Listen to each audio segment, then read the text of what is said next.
State of Mankind. How much do you know? Excerpts from How the Specter of Communism is Ruling Our World. 34. Before 1969, state divorce laws across the United States were based in traditional religious values. In order for a divorce to be considered, it required a legitimate claim of fault from one or both of the spouses. Western religion teaches that marriage was established by God. A stable family is beneficial to the husband, wife, children, and all of society. For this reason, the Church and U.S. state laws all stress the importance of preserving marriages except in extenuating circumstances. But in the 1960s, the ideology of the Frankfurt School had radiated out to society. Traditional marriage came under attack, and the most damage was done by liberalism and feminism. Liberalism rejected the divine nature of marriage by reducing its definition to a social contract between two people, while feminism views the traditional family as a patriarchal instrument in the suppression of woman. Divorce was promoted as a woman's liberation from the oppression of an unhappy marriage, or her path to a thrilling life of adventure. This mindset led to the legalization of no-fault divorce, allowing either spouse to disband a marriage as irreconcilable for any reason. The U.S. divorce rate grew rapidly in the 1970s. For the first time in American history, more marriages were being ended not by death, but by disagreement. Of all newlywed couples in the 1970s, nearly half would divorce. Divorce has deep and long-lasting effects on children. Michael Reagan, the adopted son of former President Ronald Reagan, described the separation of his parents. Divorce is where two adults take everything that matters to a child, the child's home, family, security, and sense of being loved and protected, and they smash it all up, leave it in ruins on the floor, then walk out and leave the child to clean up the mess. Promoting the right to abortion is another one of the methods the devil uses to destroy people. Initially, the discussion on legalized abortion was restricted to specific circumstances such as rape, incest, or the debilitating health of the mother. Advocates of sexual liberation believe that sex should not be limited to the confines of marriage, but unwanted pregnancy presents a natural obstacle to this sort of lifestyle. Contraceptives may fail, so the promoters of unrestricted sex took up the cause of legalized abortion rights. At the 1994 United Nations International Conference on Population and Development in Cairo, it was openly stipulated that reproductive rights are a natural human right, including the right to a satisfying and safe sex life, which covers abortion on demand. At the same time, feminists introduced My Body, My Rights to argue that women have the right to give to or kill their unborn children. The debate expanded from allowing abortion in special circumstances to giving women the power to unilaterally end human life. While tempting people to give in to their desire, the devil uses feminism and sexual freedom to promote the massacre of the unborn. Not only have people been led to commit monstrous crimes, they have also abandoned the traditional understanding that life is sacred.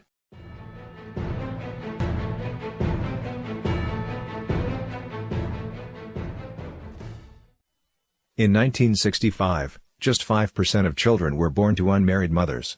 In that time, it was taken for granted that children grew up knowing their biological fathers. By the 2010s, however, unwed mothers accounted for 40% of births. From 1965 to 2012, the number of single-parent families in America shot from 3.3 million to 13 million. Though some fathers stayed, through cohabitation or later marriage, the majority of children born to these single mothers grew up without their fathers. Fathers serve as role models to their sons by teaching them how to be men, and show their daughters what it feels like to be respected in the way women deserve. Children suffer greatly from the absence of a father. Research shows that children who grew up without fathers often suffer from low self-esteem. They are likely to skip classes and drop out of school at a rate as high as 71%. Many do drugs, join gangs, and commit crimes. 85% of jailed youths and 90% of vagrants were raised in fatherless households.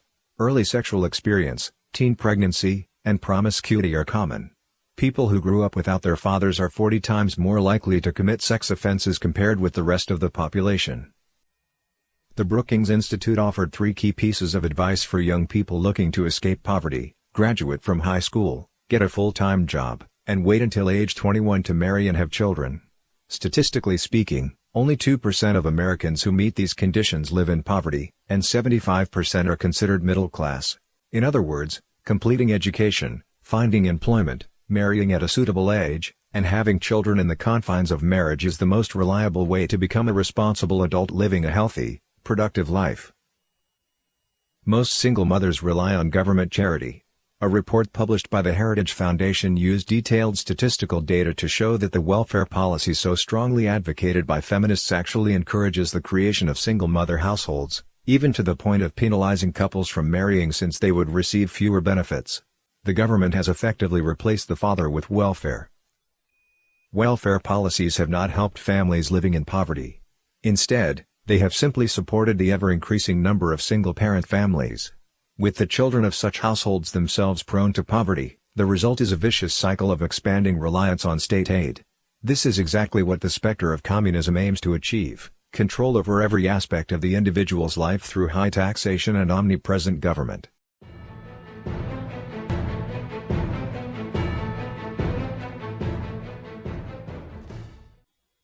The Wall Street Journal published a report quoting the U.S. Census Bureau finding that in 2000, 55% of people between the ages of 25 and 34 were married, and 34% had never been married. By 2015, these figures had changed to 40% and 53% respectively. Young people in the United States are avoiding marriage because in today's culture, sex and marriage are completely separated. What do they need to get married for? In this degenerate environment, the trend is toward casual, no-strings-attached hookups.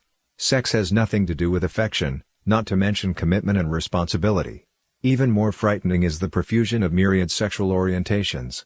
Facebook's user profile options provide 60 different types of sexual orientations. If young people can't even tell if they are male or female, how will they view marriage? The evil specter has used the law and society to completely rework these God-given concepts. Homosexuality and other degenerate sexual behavior was originally referred to as sodomy in English. Sodomy is a biblical reference to the city of Sodom, wiped out in God's wrath for people's practice of sexual degeneracy. The word sodomy serves as a warning to humankind that disastrous consequences will occur if people stray from divine principles. The gay rights movement worked very hard to appropriate the term gay, a word with an originally positive meaning, and lead people to further sin. Adultery used to be a negative term referring to immoral sexual habits. Today, it has been watered down to extramarital sexual relations or cohabitation. In The Scarlet Letter, by Nathaniel Hawthorne, Hester Prynne committed adultery and struggled to remake herself through repentance, but in today's society, repentance is not necessary. Adulterers can enjoy life holding their heads high and proud. Chastity used to be a virtue in both Eastern and Western cultures. Today it is an anachronistic joke. Passing judgment on homosexuality and sexual morality is forbidden in the dictatorship of political correctness. The only acceptable stance is to respect others' free choice. This is true not only in everyday life, but throughout academia, where morality is divorced from practical reality. Deviated and degenerated things have been normalized. Those who indulge in their desires feel no pressure or guilt. The devil's plot for humanity's damnation is well underway. Western people under the age of 50 can barely remember the culture that used to exist in society. At that time, almost all children grew up with the presence of their biological fathers. Gay meant happy. White wedding gowns represented chastity. Pornographic content was banned from TV and radio. But that was undone in just 60 years, as the devil completely overturned the traditional way of life.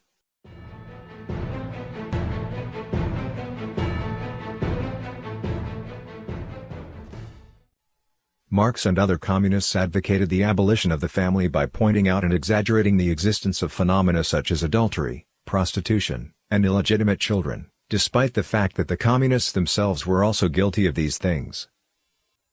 The gradual degeneration of morality that occurred in the Victorian era eroded the sacred institution of marriage and brought people further from divine teachings.